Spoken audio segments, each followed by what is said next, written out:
जय माता सरस्वती मित्रों, आज मैं माता सरस्वती की पूजा जो 2024 में कब है, कौन सा तिथि में है और शुभ समय क्या है, उसके ऊपर बात करेंगे। जो आज का पूरा प्रसंग है वो माता सरस्वती के चरणों में समर्पित है। हे माता सरस्वती, विनय करहूँ कल जोग टूटल अक्षर जोड़ दे मैया, कंठ विराजो मोर। हे माई माता सरस्वती विद्या की देवी तो है ही, जितने भी पढ़ने लिखने वाले विद्यार्थी है ये हम सब माता सरस्वती का पूजा अर्चना करते हैं। और आज 2024 यानी कि दिन में कब है पूजा, हम बात करते हैं कब शुभ मुहूर्त में पूजा है। ये माता सरस्वती के बिना हमारी जिंदगी कितनी अधूरी रहती है। आइए साथियों, माता सरस्वती के बारे में चर्चा करें, कुछ बात करें, उनका नाम लें। उससे पहले अगर आप हमारे चैनल पे नए हैं प्लीज चैनल को सब्सक्राइब कर दीजिए और बगल में लगे बेल आइकन भी प्रेस कर दीजिए, ताकि जो भी इस तरह के कहानी आए, वीडियो आए, सूचना सबसे पहले आपके मिले। आइए माता के चरणों में आज का ये प्रसंग है उसको समर्पित करते हैं।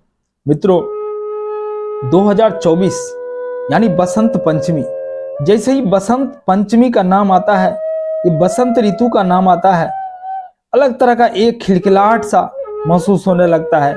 ये बसंत पंचमी के दिन कहा जाता है। इसी दिन माता सरस्वती का अवतार हुई थी ब्रह्मा जी के द्वारा, और जब ये माता सरस्वती का अवतार हुआ तो सारे पृथ्वी मानव लोक का कल्याण के लिए इनको ब्रह्मा जी ने इनका अवतार किया था, और इसे ब्रह्मा जी का पुत्री भी माना जाता है, इनको ब्रह्मा जी का पुत्री भी कहा जाता है। तो साथियों, ये बसंत पंचमी का शुरुआत तो 13 तारीख कहीं हो जाएगी। 13 तारीख को यानी दोपहर के 2:41 पे बसंत पंचमी की शुरुआत हो जाएगी, और 14 तारीख को 12:09 पे किसी प्रसंग में ऐसा लिखा हुआ है, किसी आचार्य ने बताया है कि 12:09 और किसी ने बताया 12:41 पे बसंत पंचमी का समाप्ति हो जाएगी।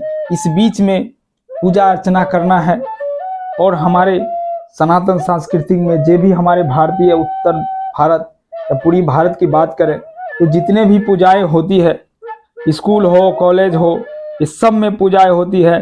बहुत से ऐसे विद्यार्थी हैं जो अपने घर पे भी पूजा करते हैं। तो ये सुबह 9 बजे से 12 बजे के बीच में पूजा संपन्न हो जाती है। अगर आप घर में माता सरस्वती की स्थापना करते हैं तो उम्मीद करते हैं कि आप पीली वस्त्र, एक छोटे से चौकी रखें, पीली वस्त्र रखें, नारियल या कलश स्थापित करें, फिर माता सरस्वती की मूर्ति हो तो मूर्ति रखें, ना तो फोटो रखें, उसके नीचे गणेश जी की स्थापना जरूर करें, और हो सके तो पीला फूल ज़्यादा से ज़्यादा माता को चढ़ाएं, क्योंकि माता को पीला फूल और पीला वस्त्र बहुत ही पसंद है। और माता को चढ़ने वाली प्रसाद जैसे केला है, संतरा है, केसर है, बोलता है अमरूद है, बैर है, ये सब माता की चढ़ने वाली प्रसाद है। कई तरह तरह के प्रसाद है जो माता को समर्पित है। जो माताएं बहनें माता सरस्वती को अपने घर में स्थापना करते हैं, हो सके उस दिन ब्रह्मचर्य का पालन करें, और से अच्छा है कि पीला वस्त्र पहने, इस दिन पीला वस्त्र पहने, और माता के चरणों में संस्कृत की किताब रखें, क्योंकि ये हमारा दैविक किताब है, और जो हमारी मातृभाषा हिंदी है तो हिंदी की किताब रखें। ऐसे सभी भाषाओं में माता विराजमान है, बिना माता के तो कोई विद्या ही नहीं है। तो विद्या की देवी तू दानी महान, ये विद्या की देवी तू दानी महान, तेरे चरणों में पूरा जीवन है। और हो सके जिसके घर में हारमोनिया है, ढोलक है, झाल है या गिटार बजाते हो तो माता के चरणों में रखें और उसको पूजा अर्चना करें, क्योंकि इसके बिना, माता के बिना किसी भी गीत, संगीत और विद्या कहा जाता है कि सब अधूरी है।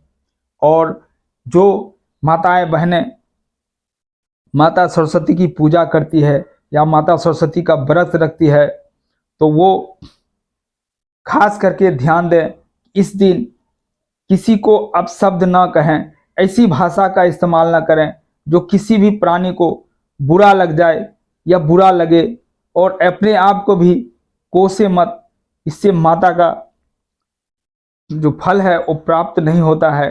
कभी भी किसी को बुरा भला ना कहें और पूजा अर्चना में लीन रहें। हो सके तो जितने ज़्यादा से ज़्यादा यथाशक्ति यथाभक्ति लोगों को माता सरस्वती का प्रसाद खिलाएं। ये बसंत पंचमी कहा जाता है। इसी दिन से एक नई मौसम का शुरुआत हो जाता है। देखे होंगे एकदम सुबह सुबह हम लोग का गांव का माहौल है। बसंत ऋतु जैसे ही आता है तो कोयल बोलने लगती है, हर एक पेड़ पौधे के पत्ते जो होते हैं वो झड़ जाते हैं, फिर से एक नई पत्तियां आ जाती है और वो तरोताजा दिखने लगती है। और इसी दिन से पूजा अर्चना के बाद जब माता सरस्वती की पूजा हो जाती है, उसी के बाद जब माता सरस्वती के चरणों में ये रंग अबीर सब चढ़ते हैं, और जब रंग अबीर चढ़ जाते हैं तो देखिए सब झूम, देखिए स्कूल का हो कॉलेज हो, हर जगह एक ही लग रहा है कि आज माता हर जगह विराजमान है। चाहे छोटे हो, चाहे बड़े हो, या बच्चे हो, बुजुर्ग हो, माताएं हो, बहनें हो, सब अपने आप को माता सरस्वती के चरणों में समर्पित कर देते हैं। और इसी दिन से जब माता के चरणों में गुलाल और रंग चढ़ जाते हैं तो माता के चढ़ने के बाद हर आदमी एक दूसरे को इसी दिन से गुलाल लगाना चालू करता है। अगर समझ लिए कि एक होली की शुरुआत हो जाती है इसी दिन से, जिस दिन से माता का विसर्जन होता है, इसी दिन से एक नई तरह की शुरुआत होती है। समझिए एक होली की शुरुआत होती है। यहाँ कोई बुरा भला कोई नहीं मानता है। हर माता बहनें एक दूसरे को गुलाल और अबीर लगा करके खुशियां मनाते हैं, और वह मन ही मन सोचते हैं कि आ गई ये माता आई लेकर के। माता का तो साथ में हम लोगों ने पूजा अर्चना किया, लेकिन अब माता ये होली का त्यौहार को भी अपने साथ लाई है। और उस दिन से होली के गीते बजने लगते हैं। हमारे गांव समाज, जहां हमारे देश में 70% ज़्यादा आबादी गांव में बसते हैं, वहां तो एक और अलग तरह के हर्ष उल्लास रहता है।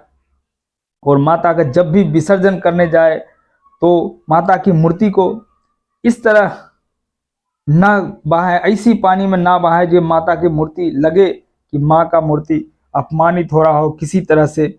इसलिए जैसे ही माता को आदर सम्मान से हम लाए हैं, उसी प्रकार माता को विसर्जन भी पूरी आदर और सम्मान के साथ करें।